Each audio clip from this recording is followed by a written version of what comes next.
사도신경으로 신앙을 고백하겠습니다. 나는 전능하신 아버지 하나님 천지의 창조주를 믿습니다. 나는 그의 유일하신 아들 우리 주 예수 그리스도를 믿습니다. 그는 성령으로 잉태되어 동정녀 마리아에게서 나시고 본디오 빌라도에게 고난을 받아 십자가에 못 박혀 죽으시고 장사된 지 사흘 만에 죽은 자 가운데서 다시 살아나셨으며 하늘에 오르시어 전능하신 아버지 하나님 우편에 앉아 계시다가 거기로부터 살아있는 자와 죽은 자를 심판하러 오십니다. 나는 성령을 믿으며 거룩한 공교회와 성도의 교제와 죄를 용서받는 것과 몸의 부활과 영생을 믿습니다. 아멘. 찬송가 512장 찬양하겠습니다. 512장입니다.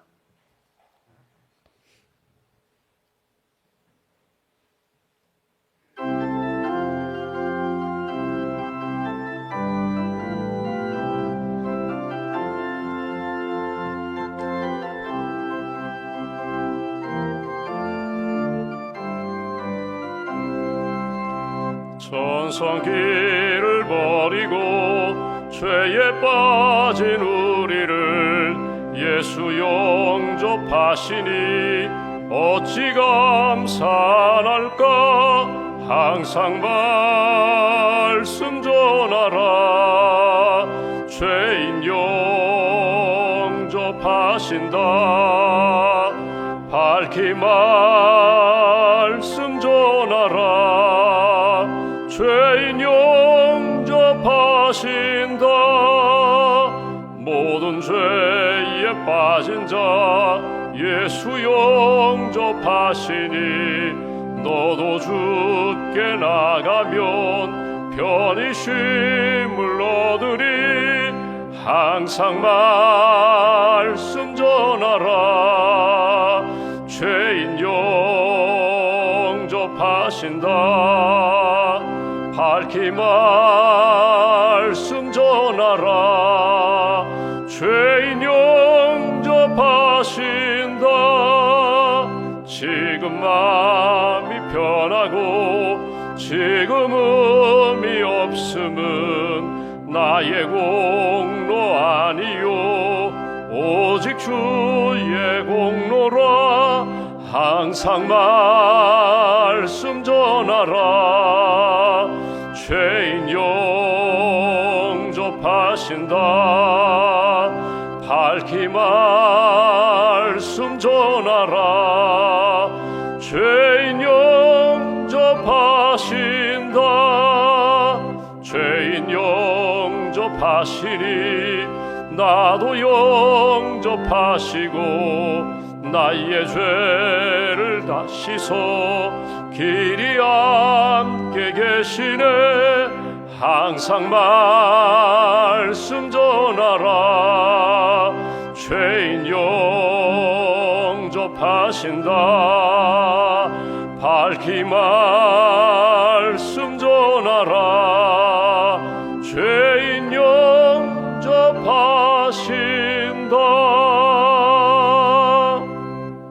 기도하겠습니다. 하나님 감사합니다. 죄와 어둠 가운데 있던 저희들을 구원하기 위하여 독생자 예수님을 보내주시고 예수님의 십자가의 보혈을 믿고 구원받은 하나님의 자녀로 살게 해주시니 감사합니다.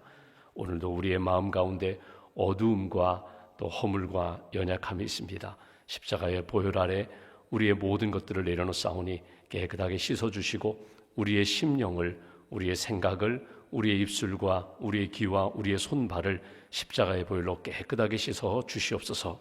지난밤도 단잠을 주시고 평안케 해주신 하나님, 하나님이 사랑하는 자에게 잠을 주신다고, 하나님을 사랑하는 자에게 평안을 주신다고, 우리 가정의 주인 되시고 목자가 되시고 인도자가 되시는 하나님, 주의 몸된 교회 머리가 되시고 또 목자가 되시는 주님을 바라보며 하루를 시작합니다. 오늘 하루도 기도로 시작하고 기도로 축복하고 기도로 승리하고 기도로 하나님의 뜻 분별하며 믿음의 길 잘 걸어가는 하나님의 사람들로 붙들어 주시옵소서.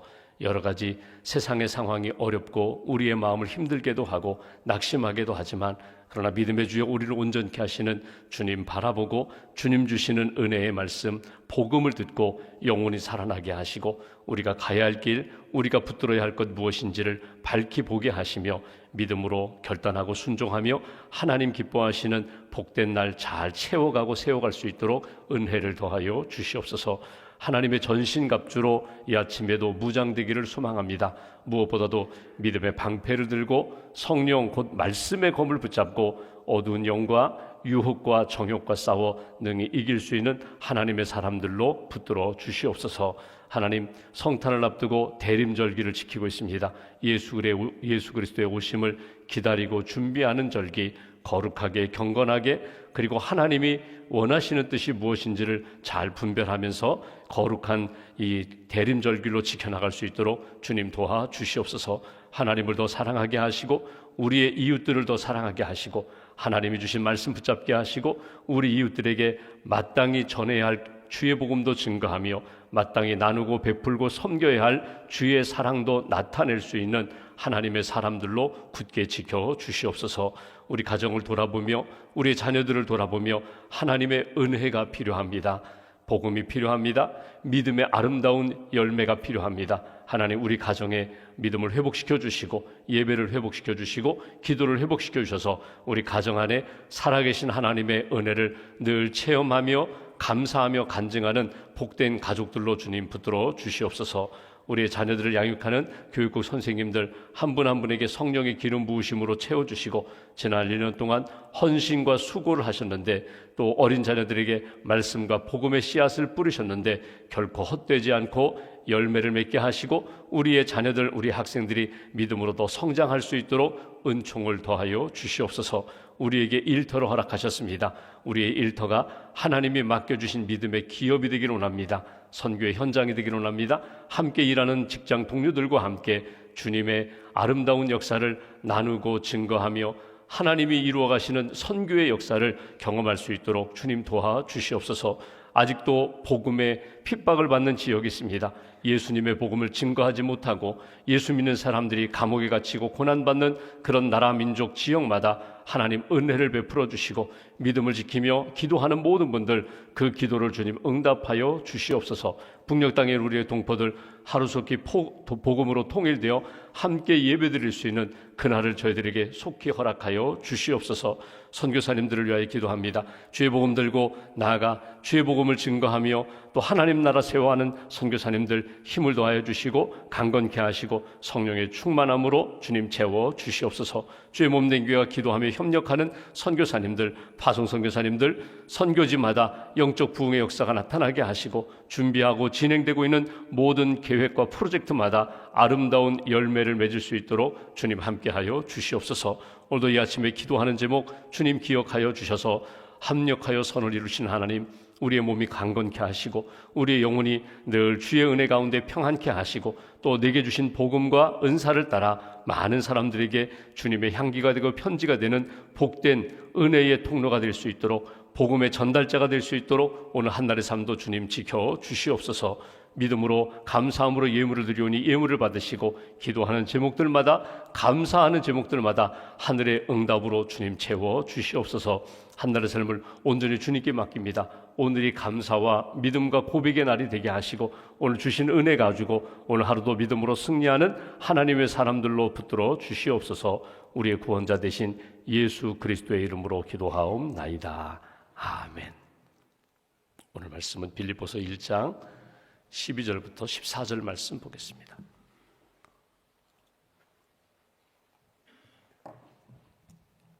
빌립보서 1장 12절부터 14절 말씀 함께 봉독합니다. 형제들아, 내가 당한 일이 도리어 복음 전파의 진전이 된 줄을 너희가 알기를 원하노라.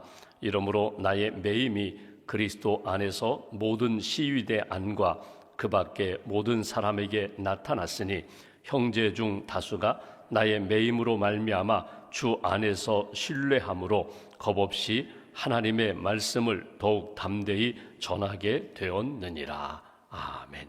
주님의 은혜와 평안이 여러분과 함께 하시기를 원합니다. 오늘 본문에서부터 이제 내일 모레 계속 보게 될 말씀은 바울의 매임과 복음 전파. 그러니까 바울이 지금 감옥에 갇혀 있습니다. 자유롭지 못합니다.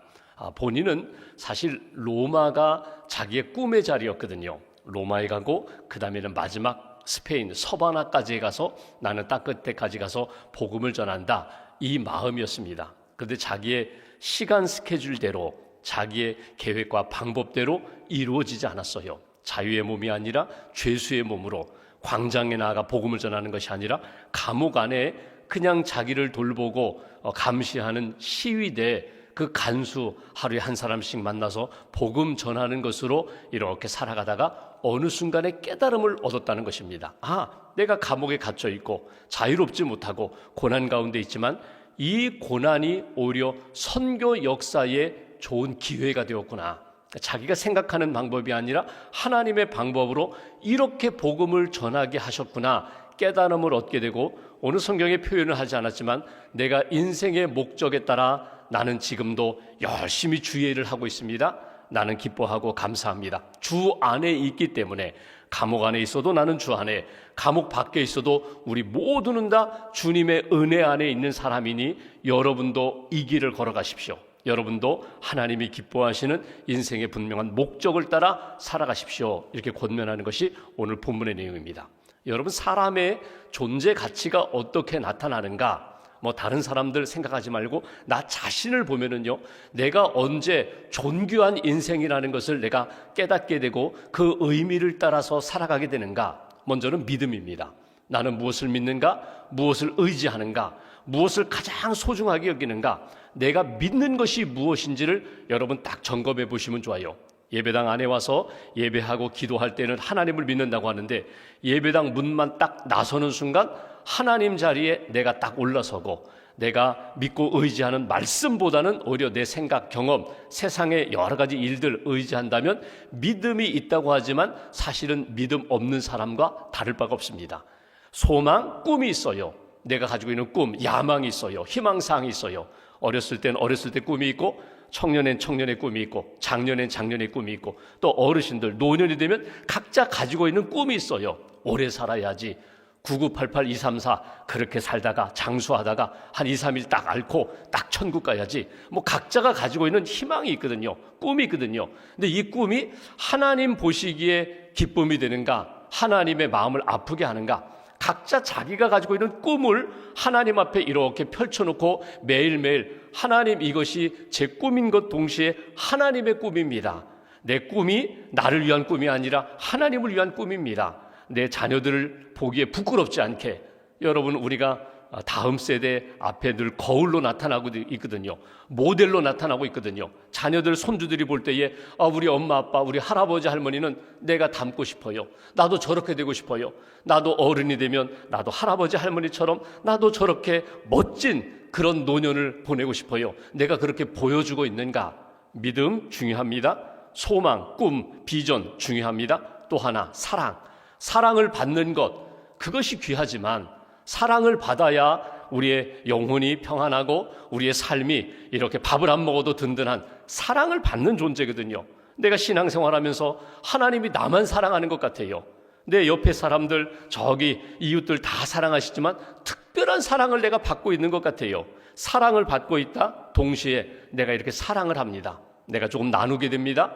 같은 말을 해도 어려움을 겪은 사람들, 내가 기도하고 사랑의 마음을 담아서 이렇게 표현해요.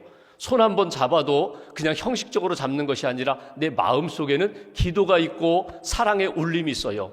제가 형제님을 위하여 기도하고 있습니다. 제가 집사님, 제가 기도하고 있습니다. 하나님이 꼭 붙들어 주실 거예요. 하나님이 치료해 주실 거예요. 내가 기도하고 사랑의 마음으로 손잡는 것과 형식적으로 손잡는 것과는 분명한 차이가 있거든요. 내 안에 믿음이 있고 사랑이 있고 비전, 꿈이 있고, 이게 존재 가치거든요. 근데 놓치지 말아야 할 또 하나가 있습니다. 그건 뭐냐면 목적이에요. 나는 무엇을 위하여 살고 있는가? 내게 주신 것 가지고 나는 무엇을 위하여 에너지를 쏟고 있고 시간을 쓰고 돈을 쓰고 있는가? 목적이 중요합니다. 인생의 목적 없이 살아간다면 믿음도 있고 소망도 있고 사랑도 있다고 하는데 늘 그 자리가 그 자리 같아요. 근데 목적이 있다면 의미가 달라져요. 내가 어떤 분명한 목적이 있다면 하나님이 내게 주신 이 자리에서 그 목적을 위하여 나는 무엇을 할까? 내게 주신 이 자리에서 목적에 맞게끔 나는 그 방향으로 지금 가고 있는가? 바울을 불러서 당신의 인생 목적이 무엇입니까? 묻는다면 그는 이렇게 말할 것입니다. 내 인생의 목적은 나는 예수 그리스도의 복음을 전파하는 것, 특별히 이방인들, 하나님을 모르고 율법을 모르는 이방인들에게 나는 주의 복음을 증거하는 것, 예수를 증거하는 것이 나의 목적이라고. 우리가 이미 보았던 갈라디아서 1장 15절 16절에 보면 바울은 이렇게 얘기합니다. 하나님께서 나를 이방인의 사도가 되게 하시기 위하여 어머니의 태로부터 선택하시고 나를 아예 처음부터 어머니 뱃속에 있을 때부터 하나님은 너는 이방인에게 복음을 전하는 사도로 내가 이미 선택했다, 결정했다. 이걸 뒤늦게 깨달았다는 거예요. 다메섹 도상에서 주님을 만나고 그의 인생이 바뀌고 구원의 체험을 한 다음에 아라비아에 가서 3년 동안 훈련받고 와서 바나바와 함께 복음 전도를 합니다. 안디옥 교회 파송을 받아 복음 전파를 나가기 시작해요. 그때까지도 제대로 몰랐어요. 내 인생의 목적이 그냥 구원받고 그냥 이렇게 복음을 전하면 되는가 보다. 근데 전도 여행을 다니면서 그가 확실히 깨달았어요. 하나님이 나를, 베드로는, 요한은 유대인에게 복음을 전하고 교회를 세우는 목적을 줬다면 나는 이방 땅에 가서 어렵고 척박한 선교지에 가서 복음을 전하라고 나를 어머니 뱃속에서부터 태어나게 하셨다. 나를 그렇게 선택하셨다. 내가 이방 문화권 속에서 자랐거든요. 길리기아 다소에서 성장하고 가말리엘 밑에서 철학을 공부하고 내가 이렇게 헬라어도 잘하고 로마 시민권을 가지고 있는 것, 이 모든 것을 알고 보니까 하나님이 나를 이방인의 사도로 딱 만들기 위하여 하나님이 태어나게 하신 것부터 훈련 모든 과정은 나는 이방인의 사도로 이렇게 선택하신 거야. 이게 자기의 인생 목적으로 딱 붙잡았습니다. 그러니까 나는 복음을 전하는 선교자, 나는 이방인에게 복음을 전하는 하나님의 사람, 이 인생의 목적을 가지고 그가 1차, 2차, 3차 전도행을 다니면서 복음을 전합니다. 특별히 예루살렘이 아니라 이방 땅에 가서 복음을 전하고 교회를 세우고, 교회가 세워지면 또 떠나서 다른 지역에 가서 복음을 듣지 못하는 사람들에게 복음을 전하고, 이게 자기가 지금까지 살아온 선교 여정, 인생 여정이었거든요. 그런데 어디에서 딱 걸렸는가 하면 그가 사랑의 헌금을 가지고, 우리가 이미 사도행전 말씀을 통해서 아는 것처럼 사랑의 헌금을 가지고 예루살렘에 가서 사도들 앞에, 종교 지도자들 앞에 보고를 합니다. 여러 가지 기근으로 흉년 가운데 어려움을 겪고 있는 그 예루살렘 지역 교회 성도들을 위하여 사랑의 헌금을 모아서 가지고 가서 선교 보고를 하러 갔다가 딱 붙잡힌 거예요. 유대인들에 의해서, 시기 질투에 의해서 당신이 하나님을 모독했다고, 성전을 모독했다고 딱 붙잡아서 풀어주지를 않는 거예요. 우리가 이미 본 것처럼 사도행전 3장, 4장, 5장 쭉 나오는 내용이 벨릭스가, 베스도 총독이 바울을 풀어주지 않아요. 죄가 없다는 것을 알면서도, 그와 이렇게 대화하면서 예수의 복음을 들으면서도 풀어주지를 않는 거예요. 이 사람은 죄가 없는 거 알아. 그러나 풀어줄 수는 없어. 왜? 풀어주면은 유대인들이 자기를 미워하니까, 유대인들이 자기를 공격하니까 인간적인 생각에 바울을 풀어주지 않아요. 가이사랴에서 2년 동안 억울하게 구금됩니다. 감옥살이를 합니다. 아그리빠 왕을 만나게 되고 다시 베스도 총독을 만나서 나 로마 시민권을 가졌으니 나 로마로 보내주세요. 황제에게 나는 재판받겠습니다. 그래가지고 우리가 사도행전 27장 보는 것처럼 이 알렉산드리아 배를 타고 이렇게 로마로 가다가 유라굴로 광풍을 만나서 배가 깨어지고 죽을 뻔한 고비를 거쳐서 결국은 멜리다를 거쳐서 로마까지 가게 돼요.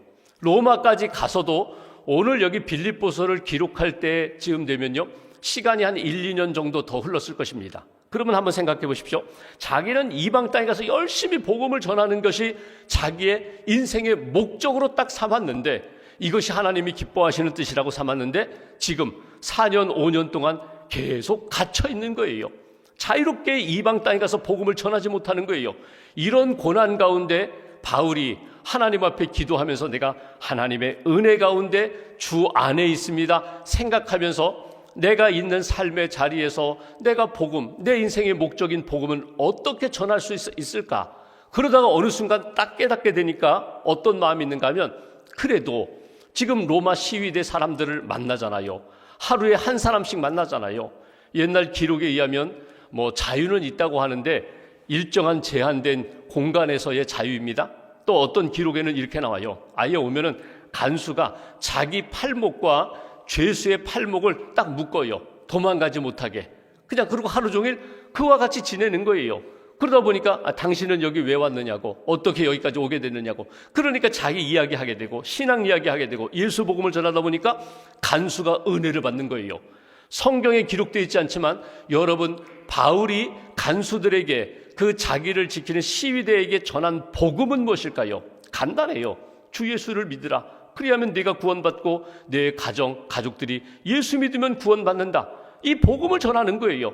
그러면서 그가 깨닫게 됩니다. 이 고난이 내가 가지고 있는 하나님이 주신 인생 목적과 별개의 것이 아니라는 거예요. 내가 가지고 있는 이 고난이 하나님의 복음을 전하는 데 있어서 좋은 기회가 되고 디딤돌이 된다. 이것을 깨닫게 된 것이 오늘 본문의 내용입니다. 그러면서 여러분들도 어떤 고난에 있든지 어떤 상황에 있든지 하나님 앞에서 여러분이 가지고 있는 은혜의 아름다운 역사를 펼칠 수가 있고, 고난이 오히려 여러분들에게 하나님의 인생 목적, 그 따라서 살 수 있는 길이 있습니다.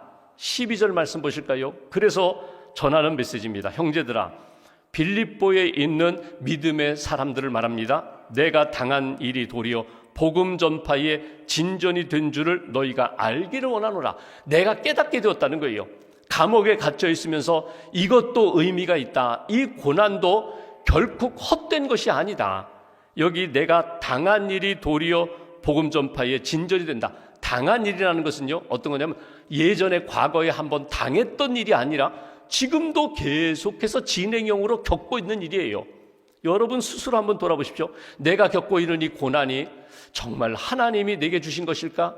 이게 뭐 욥처럼 억울하게 고난당하고 의미도 찾지 못하게 이유도 찾지 못하는 그런 고난인가? 아직 이유와 원인을 찾지 못했다 할지라도 하나님이 허락하신 고난이라고 내가 딱 받아들이면 이 내가 당하고 있는 이 고난이 복음 전파의 진전이 된 줄을 내가 알았다. 여러분도 그렇게 고난 가운데 있다면 하나님이 이 고난을 통하여 이루고자 하시는 일이 있다는 것을 깨닫기를 원합니다. 이 내용이에요. 여기 진전이라는 이 표현은요, 사실은 이런 표현입니다. 막 길이 없어요. 수풀이 우거져 있는 그런 정글과 같은 곳에 내가 길을 만들어가는 거예요. 내가 가고자 하는 목적지가 분명합니다. 방향, 목표가 분명해요. 길이 없어요. 그러면 어떻게 한다고요? 막 큰 칼을 빼들고 수풀을 잘라가면서 길을 만들어 그 길을 가는 거예요. 고난이 있지만 이 고난 속에서 하나님이 내게 원하시는 것이 무엇인지를 깨닫고 그 방향으로, 그 목표를 향하여, 목적을 향하여 한 걸음 한 걸음 걸어가고 있습니다. 바울이 그 믿음으로 걷고 있다. 내가 이렇게 걷고 있는데 고난 가운데 나는 만나는 시위대 사람들, 당시 기록을 보면 시위대는 로마 황제를 호위하는 부대입니다. 그러니까 뭐 요즘으로 이야기하면요, 수도경비 사령부 뭐 이런 부대겠죠. 10,000명에서 뭐 많게는 16,000명까지 있었어요. 그들 가운데 어떤 사람은 당번이 되어서 오는 거예요. 와서 바울과 만나서 이야기해요. 어떤 경우에는 두 번째 만나는 사람도 있고 세 번째 만나는 사람도 있을 수 있어요. 바울은 내가 당한 이 일이 도리어 복음 전파에 큰 은혜가 되고 기회가 된다는 것을 여러분도 알기를 원합니다. 그리고 이렇게 돌아봤더니 내가 가이사랴에 2년 동안 묶여있던 것, 배를 타고 로마까지 오는 과정 가운데 276명, 여기 보면 선장, 선주, 선원, 거기 보면 백부장 율리오라는 사람, 군사들, 여러분 200명이 넘는 사람들이 그 3개월 넘게 쭉 오는 과정 가운데 여러분 안심하십시오. 하나님의 사자가 어젯밤 제게 말씀했습니다. 우리 다 죽지 않습니다. 우리 모두가 다 안전합니다. 그때는 콧방귀 꼈는데 나중에 알고 보니까 맞아요. 바울 때문에 우리가 살았다는 것을 체험했기 때문에, 경험했기 때문에 적어도 그들에게도 예수의 복음을 전한 거예요. 당시는 고난의 시간이었지만 오히려 그것이 내가 지나고 보니까 그때도 복음을 전하는 기회였다는 거예요. 감옥에 있든지 광풍을 만나든지 배가 깨어지고 파산해서 죽을 지경에 이르렀을 때에도 하나님은 그 자리에서 나로 하여금 예수의 복음, 하나님의 살아계심을 증거하도록 역사하신 사건이었습니다. 그러고 보니까 내 인생의 모든 것들은 예수 그리스도의 복음을 증거하는 시간이었다, 삶이었다. 이것을 내가 깨달았으니 여러분도 깨닫기를 원합니다. 13절 14절 보실까요? 이렇게 말합니다. 이러므로 나의 매임이 그리스도 안에서 모든 시위대 안과 그 밖에 모든 사람에게 나타났으니 형제 중 다수가 나의 매임으로 말미암아 주 안에서 신뢰함으로 겁없이 하나님의 말씀을 더욱 담대히 전하게 되었느니라. 여러분, 이 표현은 뭐냐면 바울이 감옥에 갇히니까 믿음의 사람들 가운데 제2, 제3의 바울이 등장하게 되었다는 거예요. 바울이 못하면 나라도 해야지. 바울이 감옥에 갇혔으면 자유한 내가 대신 바울처럼 내가 복음을 전해야지. 이렇게 복음을 전하는 역사가 감옥 안에서도 복음을 전하고 감옥 밖에서도 복음을 전하는 그런 역사가 나타나니 내가 얼마나 감사합니까? 이게 하나님의 은혜입니다. 이것이 바울의 고백이에요. 여기서 한 가지 우리가 오늘 점검할 것이 있습니다. 고난이라는 문제예요. 고난. 여러분, 고난을 좋아하는 사람이 누가 있을까요? 고난 자체는 사실 좋아할 사람이 없어요. 근데 고난의 의미를 깨달으면, 고난의 유익을 깨달으면요, 이게 헛된 것이 아니라는 거예요. 여러분 보십시오. 예수를 믿어요. 예수를 믿을 때 평안하면 문제가 없이 모든 것이 만사형통하면은요, 사실 복음이 그렇게 내 안에 강하게 막 역사하는 게 느껴지지 않아요. 복음에 대한 사모함도 약해요. 기도하는 것도 그냥 와서 앉아 있다가 그냥 하나님 어제 해주신 대로 오늘 그대로 해주시면 됩니다. 작년에 해주신 대로 올해도 그냥 그렇게 잘 지켜주셔서 그냥 잘 되게 해주세요. 이렇게 기도하던 사람들이 고난을 만나면요, 예수의 복음을 아주 간절히 붙잡아요. 예수님 도와주세요. 하나님 도와주세요. 고난을 통하여 오히려 믿음이 순수해지고 복음을 붙잡는 역사가 나타나요. 고난받는 사람들 보십시오. 고난받는, 형통했을 때는요, 문제가 없으니까, 뭐 가정에 문제가 없고 자녀의 문제가 없고 건강에 문제가 없고 사업체에 문제가 없으니까요, 그들에게 복음을 전할 때 예수 믿어야 구원받습니다. 예수 믿어야 천국 갑니다. 먹혀들지도 않아요. 듣지도 않아요. 그런 사람들에게 복음을 전할 때 한번 교회 와보세요. 시간 넉넉하니까 교회 오면 좋습니다. 좋은 분들 만나요. 뭐 이렇게 복음을 전하던 그런 상황이 고난 가운데 있으면 어떻게 복음을 전해요? 예수 믿어야 구원받아요. 예수 믿어야 병 고침 받아요. 예수 믿어야 자녀들이 하나님의 은혜 가운데 회복될 수 있어요. 아주 직접적인 아주 그런 복음의 이 증거가 역사가 나타나게 된다는 거예요. 고난이 믿음과 복음을 순수하게 만든다. 오히려 고난이 복음의 길을 열어준다. 예루살렘 교회가 평안했을 때는요, 네가 성령을 받으면 예루살렘, 유대, 사마리아 땅끝까지 주의 복음을 증거하라. 말씀을 받았는데도요, 전혀 생각이 없었어요. 핍박이 임하자 어떻게 합니까? 그때 비로소 예루살렘 교회 성도들이 흩어져서 가고 싶지 않았던 사마리아 땅도 가고요, 전혀 원치 않았던 이방 땅 안디옥까지 가게 되는 거예요. 핍박이 오히려 우리로 하여금 예수의 복음을 들고 나아가 증거하도록 하나님이 열어주신다. 협소한 그런 마음들, 아주 좁은 마음, 사마리아 사람 만나고 싶지 않아요. 그런데 고난이 있으니까요, 내 마음이 열리고 사마리아 사람들 기꺼이 만나 복음을 전해요. 전에는 거들떠 보지도 않았던 그런 지역 사람들에 대하여 내가 복음이, 고난을 통하여 복음이 내 안에 살아있으니까 어떻게든지 가서 만나가지고 예수의 복음을 전하는 그런 역사가 나타난다. 고난이 나로 하여금 순수한 믿음으로, 겸손한 믿음으로, 예수만 붙잡는 믿음으로 살아가도록 하나님이 도와주신다. 그런 의미로 볼 때에 여러분, 방법은 모릅니다. 그러나 하나님이 인도하시는 방법대로 하나님이 만나게 하시는 사람들, 내가 고난 가운데 하나님의 은혜가 분명히 여기에 있음을 깨달으면 달라지게 된다는 거예요. 제가 어제 말씀을 준비하는데 갑자기 옛날 권사님 한 분이 생각나요. 제가 신학생 때 전도사 시절에 제가 그 속회 인도를 했거든요. 우리 교회에서 그 이제 거동이 불편한 할머니들, 교회 이제 승합차 가지고 잠실에 있는 뭐 장미 아파트, 잠실 5단지, 4단지, 2단지, 1단지, 롯데월드 그 건너편에 있는 거기에 사시는 할머니들 속을 오전에 한 반, 오후에 한 반, 이렇게 이제 속회를 인도했어요. 그 속회를 아주 재밌어요. 그러니까 손주뻘 되는 전도사가 와서 속회를 인도하는데 제가 뭐 그때 변별했겠어요? 그런데 사랑을 참 많이 받았어요. 은혜도 많이 받았어요. 그때 속장님, 제가 오전반 속장님, 그 인도자님이, 제가 인도하고 속장님이 권사님이셨어요. 권사님이신데 남편은 대학 교수 은퇴하신 분입니다. 불교 신앙을 가진 분이에요. 아주 근데 부인 권사님은 아주 고운 권사님이세요.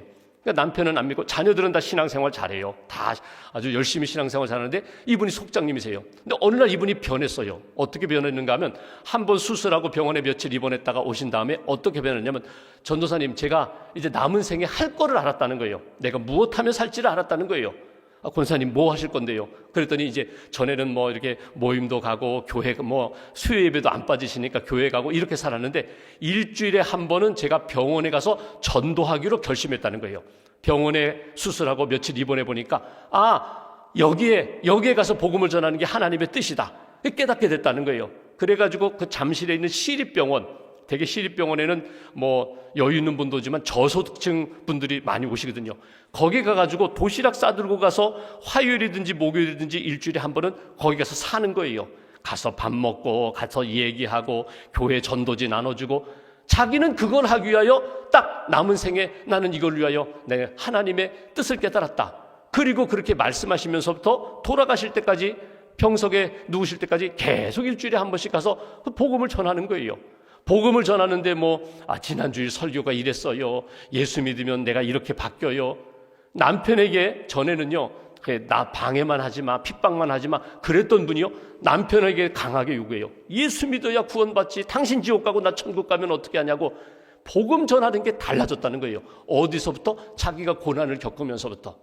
얼마 남지 않았구나. 내가 이렇게 병원에 한번 입원했다가 내가 퇴원 못하면 나는 거기서 있다가 천국 가는 거지. 그러면 퇴원시켜 주셨으니 내 남은 시간은 이렇게 살면 안 되지. 정신이 번쩍 나더라는 거예요. 여러분, 우리의 인생이 어느 순간에 내 인생의 목적을 딱 깨닫는 순간이 있어요. 나는 이것을 위하여 내가 하나님 앞에서 살아야지. 이것을 기뻐하신다면 여러분 어떤 상황에 있든지 목적을 잃어버리지 않는 삶이 될 수 있어요. 목적대로, 하나님 뜻대로 믿음의 길을 걸어가는 바울이 오늘 고백합니다. 내가 매임으로 감옥에 갇혀 있지만 그럼에도 불구하고 이것이 복음 증거의 진보가 되는 줄 나는 깨달았습니다. 여러분이 어떤 상황에 있든지 여러분은 자유가 있잖아요. 여러분은 누구든지 만날 수 있잖아요. 그러면 여러분들도 주 안에서 은혜를 나누고 복음을 전하는 하나님의 사람이 되십시오. 이것이 바울이 전하는 메시지입니다. 여러분, 오늘 한번 잘 기도하시면서 오늘 주시는 은혜가 뭘까? 내가 오늘 하루 어떻게 살아야 될까? 남은 생에는 내가 어떤 목적을 가지고 살아야 될까? 하나님 앞에 기도하시고 내게 주신 마음을 따라 한 걸음씩만 이렇게 옮겨보시면 돼요. 목적을 따라, 하나님 기뻐하시는 따라 한 걸음 한 걸음 주님이 기뻐하시는 길 걸어가는 저와 여러분들 되시기를 주님의 이름으로 기원합니다. 기도하겠습니다. 말씀 붙잡고 우리 함께 기도하겠습니다. 하나님, 부족하고 연약한 저희들 구원해 주셨고 말씀과 성령으로 채우셨습니다. 내 입술이 또 나의 손길이 예수 그리스도의 복음을 증거하는 도구가 되기를 원합니다. 오늘도 기도합니다. 오늘 만나는 사람 예수님의 복음으로 증거하게 해달라고, 기도하게 해달라고, 사랑하게 해달라고, 축복하게 해달라고, 주님의 은혜 가운데 하나님의 그 구원하심의 역사가 우리의 삶에 체험되고 간증으로 증거로 나타나게 해달라고 오늘 말씀 붙잡고 마음 모아서 함께 기도하겠습니다.